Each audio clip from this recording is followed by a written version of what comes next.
Hi guys, it's me Jenna with the White Witch Parlor, and I'm back for another episode of Tea Time with the White Witch, and I'm here to answer some of your questions. Thank you so very much for all the questions that you guys did give. I won't be able to answer all of them today, but I have combined some of the questions that were a little similar, and I'm also not going to be answering any of the questions that I've already answered in previous videos, whether they're tea times or just videos that I made around the subject. There was something like 11 pages of questions, and I am going to do about 2 pages worth. Again, they were chosen basically by things that I haven't answered yet, so I'm going to do it that way. So without further ado, I'd like to get started. So why don't you grab your tea and join me? The first question comes from Mel, and she said, I work at a factory full time and sometimes have overtime, and it leaves me very tired when I get home. How can I get motivated to do magic during the week? Thanks so much for your question, Mel. It's really important not to do any kind of magic when you are tired, because your energy is drained, and magic is all about energy. So you want to do magic specifically when your energy is amped up, and basically like a battery, you want to be fully charged in order to conduct more energy. So with that said, do you have to really do magic during the week when you're tired, or can you wait until the weekend when you can find yourself in a more motivated state of mind to do so, because you'll be more well rested? With that said, it doesn't mean that you can't do other things like meditate and just find your balance and your center during the week so that you can keep that energy flowing to you. Next, we have a question from Jennifer, and she said, my question is, I've been randomly having terrible nightmares lately. I wake up heart pounding, afraid to fall back asleep. When I do, I fall back asleep into the same dream, and each dream I hear evil mocking laughter, and there is usually strange men in this dream. When I wake up, there's a sense of overwhelmingly negative presence, and I smudge my house typically once a month. What's going on, and what else can I do?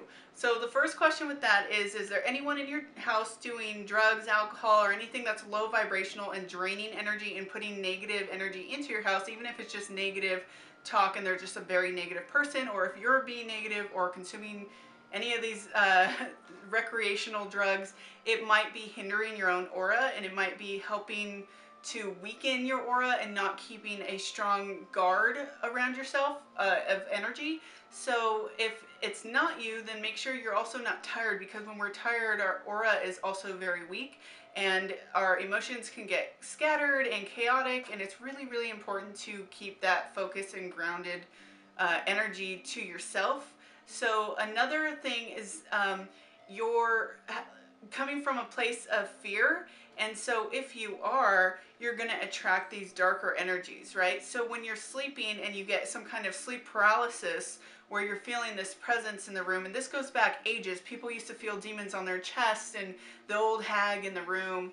You know, I've had sleep paralysis myself. I've heard the monster running through a hall. I've woke up, or I thought I woke up to an old hag sleeping in the bed next to me, and these were years ago, but this is also when I was vibrating at a lower vibration. And you know, when you're a little more psychically inclined, such as you are, you might notice that you're a little more susceptible to these energies and feeling them, and even seeing or noticing that they're there. So just make sure that when you are going to sleep, try doing a meditative ritual every night, and try doing something that feels pure and clean. Maybe surround yourself or your room with some rose quartz, light some white candles, and just vibrate in a space of love, and just put your hands over your heart like I did in the last video. Maybe breathe in some heart chakra energy, maybe surround yourself with more light energy, and just try doing that. Try to find yourself in a better place. Don't go to bed, obviously, if you're watching horror movies and then you go right to bed, because that definitely plays a role on our subconscious. So I hope those tips help, and thank you so much for your question. The next question comes from Kimmy, and she says she is about 7 weeks pregnant. Congratulations. And wants to find out more about how to have witchy magic infused pregnancy. How did I incorporate, as in me, the craft into my own pregnancy, because I just had a baby. So basically, you want to stay away, obviously, from anything that might be harmful to your baby and you during this really special time. So stay away from a lot of different herbs and resins. Just don't use them. Try not to use incense because of smoke. You don't want to inhale too much smoke in the air. So the thing I found myself doing the most, because I did have a really rough pregnancy, just energetically wise, is using crystals and having crystals around you. The easiest thing for you to do is wear jewelry that has the crystals so that it's just around you all the time. I found that later on in my pregnancy, I got so swollen that I had to stop wearing all my rings and bracelets because it just felt really uncomfortable because my fingers were cutting off circulation on some of my rings. And, you know, I stuck to just wearing necklaces every once in a while, but mainly I just had crystals around as opposed to wearing them. So I would say stick to the crystals and stay away from the herbs, and then this way you can really incorporate magic into your life. And during this special time you can do meditations. I'm really pushing meditations on this video because I feel like more people need to get back into that groove lately, and so I really feel like you can do a lot of beneficial magic through meditation and just holding crystals with you and helping you get through this really sacred and special time.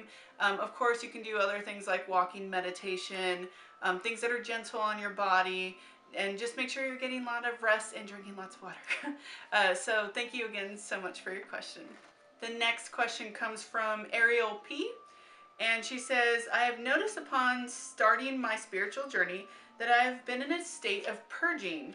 Did you feel like any stagnant energy, let me switch the page, came to the surface when you began your journey? If so, how did you deal with this? Yes, I did. I had really dark times before I found the light, but that's how it is. We have to find the darkness before we can go to the light. So when you start becoming aware of everything that's around you, things that are hidden right in plain sight, you can get lost in this really dark spiritual awakening area, and you can start focusing in too much energy on the Illuminati or just the darker, lower vibrations of friends or people that are around you. But try not to focus so much on that. Become aware of it, yes, and then just kind of slowly start drifting away from this energy. If you don't need it in your life, you'll notice as you shift, as you grow, as your spiritual journey continues to awaken and enlighten your soul, you will find new friends and you will start to attract new people into your life, and slowly all these other older vibrations will start to dissipate. So just make sure that you're finding your awareness of all these things, but then letting them go. And it is a form of purging. You might even find yourself getting sick because you're shifting through these new energies and vibrations, and you want to just, again, let it go. Just make sure that you're keeping yourself healthy as much as you can and getting sunlight, and you're getting a lot of sleep, and it's just like a whole new birth of yourself. So you want to make sure you're keeping your energy clear, and just as you purge these old things, make sure you can fill those spaces with something that's new and filled with light. The next question comes from Bethany, and she asks, as a mom, how do you find time for witchcraft? I have 3 kids, and I find it really hard to be able to clear my schedule and mind enough to have successful ritual time during the day. Someone is always running through my circle. That's really cute. Congratulations on being a mom.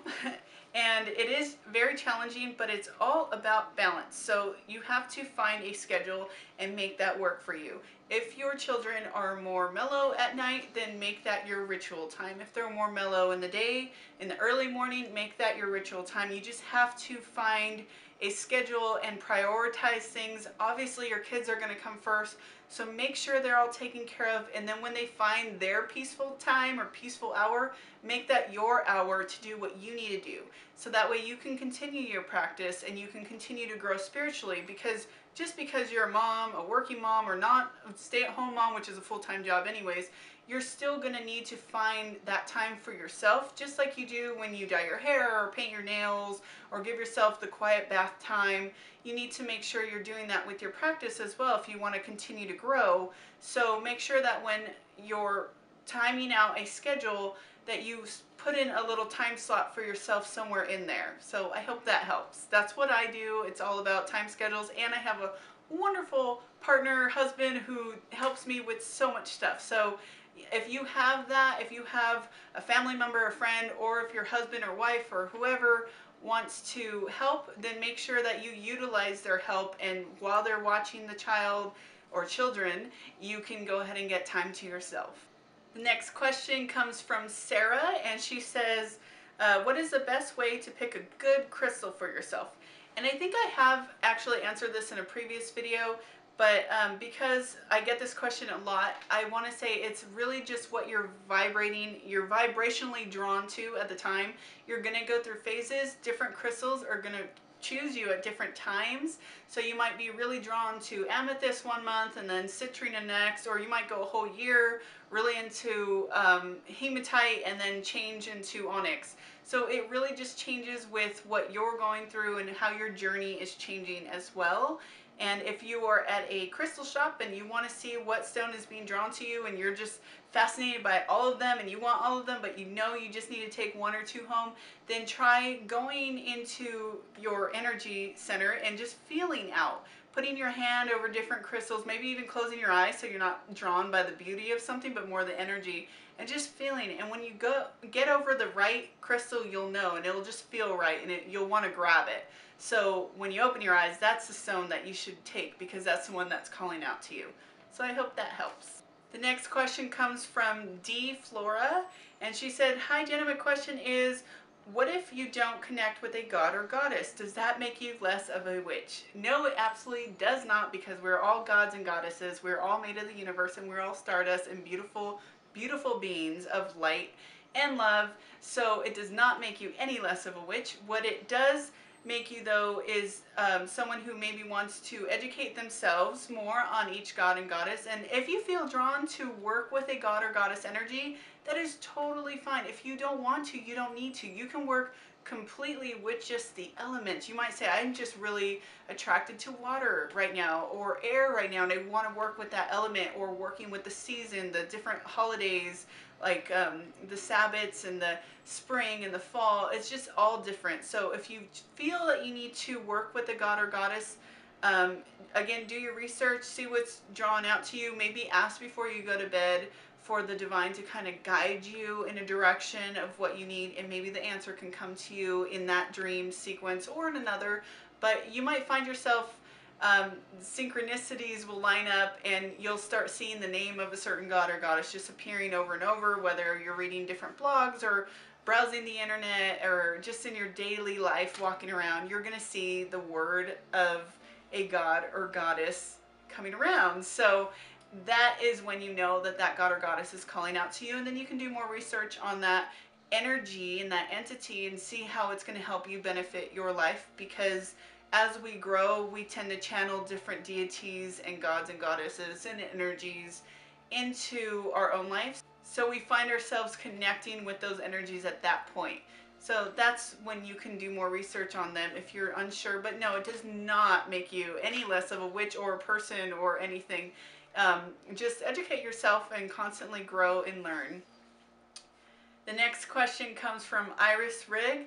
She says, was wondering what kind of things you do to bring a little witchcraft and magic into your daily life. Simple tips to fit into your busy day. Like, she likes to bless her jewelry that she wears, and that's really beautiful. She does it with moon water that she makes each month. So that's really fun, actually, making some moon water. I haven't done that in a while. But basically, I guess I do a lot of my daily practice through incense and candles and oils. Ironically, that's what I make. That is my alchemy. That's what I'm really good at, I feel. So I think it's whatever we're really good at, we tend to incorporate that into our daily life, because that's how we raise our own vibrations. So if you're really good at, say, yoga, and you want to keep advancing, you're really advanced at it, and you want to advance more on it, you're going to do that, and that's going to incorporate your magic into your day. You might just say, I like going for walks in nature, taking a hike. That's going to enhance your magic for the day.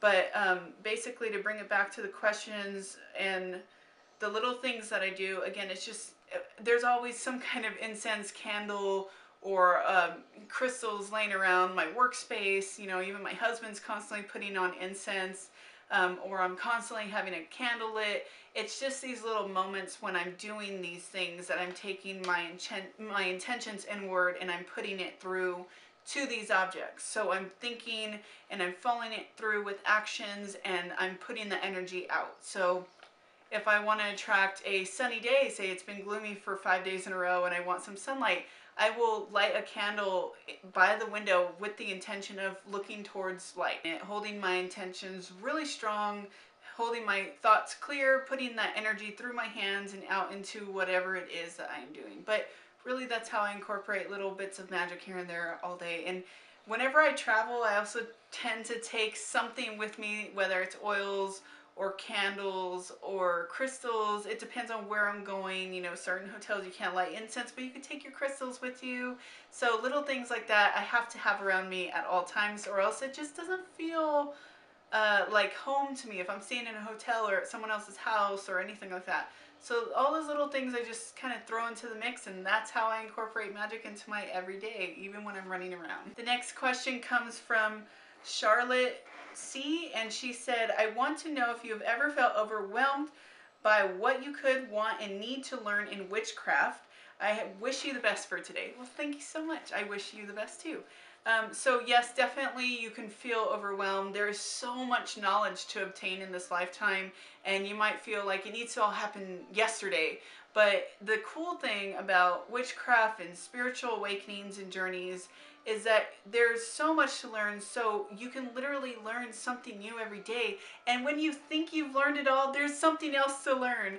And then you can even subcategorize everything else that flows with that. So it's really fun, and it's a really cool hobby that gives back, because it's more than a hobby, obviously. It's something that's in our souls, but it's something that helps us grow and become better as a person, and we start to really understand our own wisdom, our own knowledge, our own power, our own magic. And it might start as a hobby, but it will get so much more intense, and it will become something so much more powerful in your life that you just feel you need to share that with so many people. And having a spiritual awakening is a really powerful thing, and when you become aware of that, that's when it's really interesting. So yes, definitely you can feel overwhelmed with all the knowledge, especially if you look at books, and there's so many books to cover and go over and read, and so many videos now on the internet, and just so much stuff to learn that you can feel like, whoa, I don't even want to do this. It's just too involved. Take a little bit at a time. Learn something new every day. That's what I always try to do. I'm always reading, whether I'm reading articles, blogs, you know, books, everything. I'm always trying to learn something new, even if it's just something very little. It tends to find its way back around a couple days later. I'll be like, oh, I read something about that. So find yourself reading every day, or learning every day, or watching a video every day, and just try to learn something. You don't need to learn it all today or tomorrow. You can learn it all throughout your life and grow, and that's why we become so much wiser when we become crones. So I hope that helped.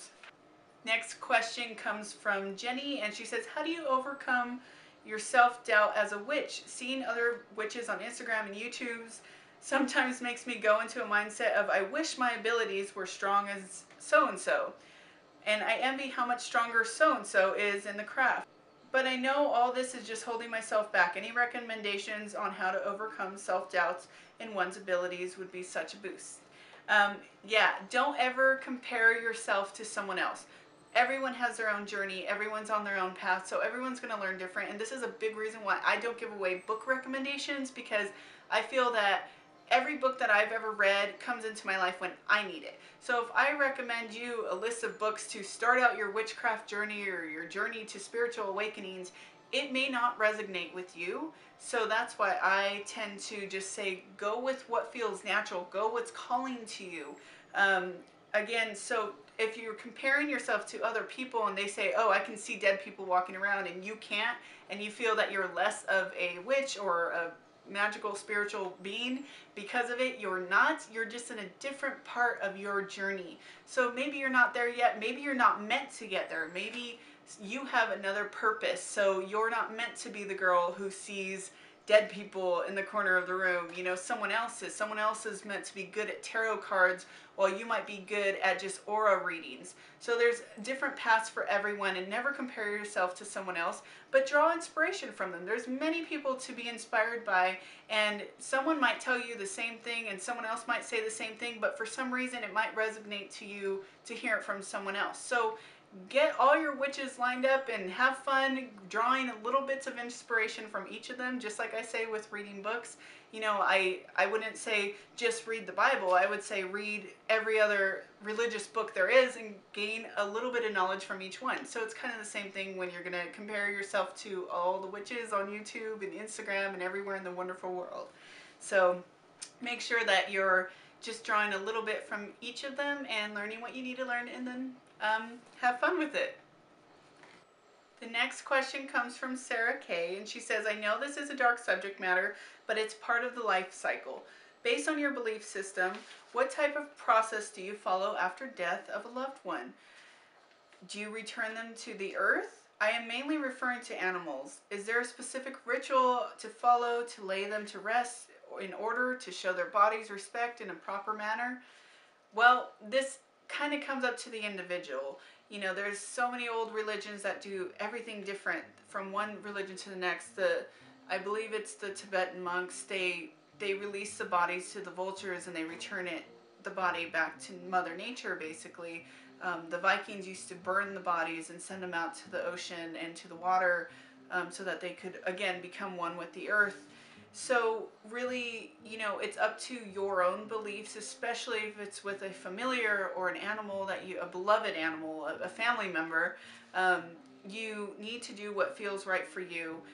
Think of it this way. Their energy is back in the earth already. So really, the way I see it, funerals and death, it's more for the living to mourn and for us to feel good about the decisions.